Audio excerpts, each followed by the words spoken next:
फाजिल शाह तोखां कहिड़ी जुदाई, नाहे तोखां अलविदाई।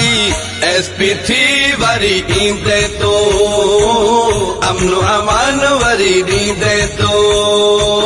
फाजिल शाह तोखां कहिड़ी जुदाई, नाहे तोखां अलविदाई।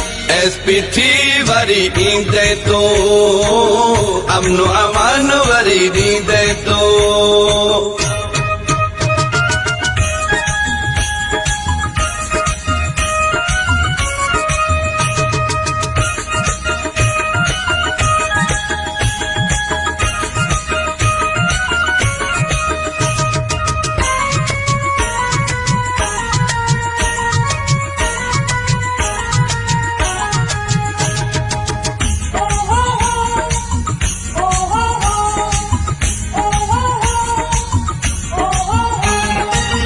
तोखे अहिड़ो आ उस्ताद मिलियो, तोखे अहिड़ो आ उस्ताद मिलियो। जंहिं मां तूं सारो सबक सिखियो, जंहिं मां तूं सारो सबक सिखियो।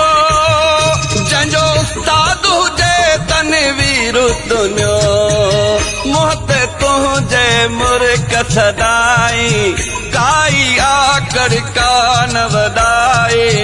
एसपी थी वरी ईंदे तो, अमन अमान वरी ॾींदे तो।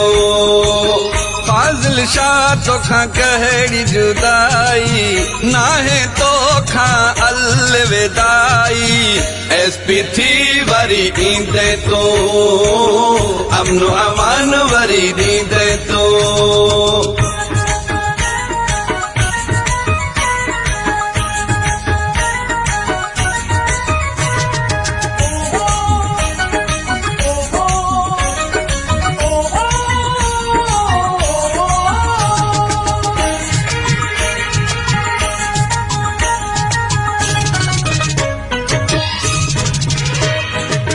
तुंहिंजो दफ्तर हर उन्हीअ लाइ खुलियल, तुंहिंजो दफ्तर हर उन्हीअ लाइ खुलियल। जो भी मुश्किल में हूंदो आ पाथल, जो भी मुश्किल में हूंदो आ पाथल।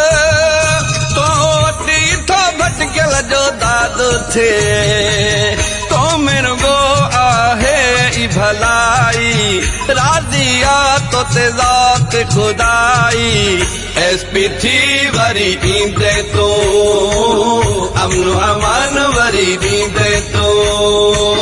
फाजिल शाह तोखां कहिड़ी जुदाई, नाहे तोखां अलविदाई। एसपी थी वरी ईंदे तो, अमन अमान वरी ॾींदे तो।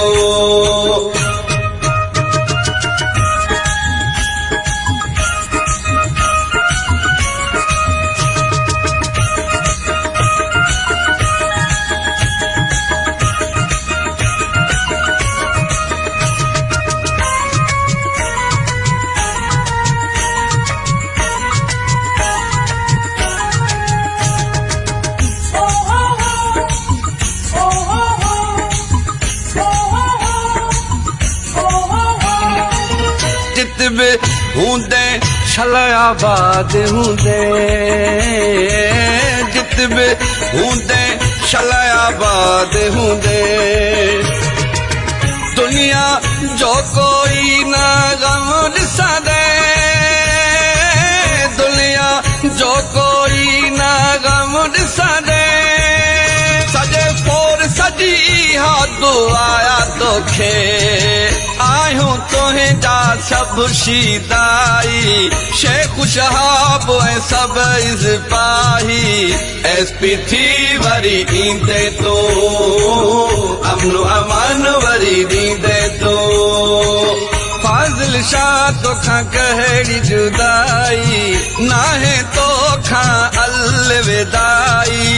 एसपी थी वरी ईंदे तो, अमन अमान वरी ॾींदे तो। फाज़िल शाह तोखां कहिड़ी जुदाई नाहे तोखां अलविदाई एसपी थी वरी ईंदे तो अमन अमान वरी ॾींदे तो एसपी थी वरी ईंदे तो अमन अमान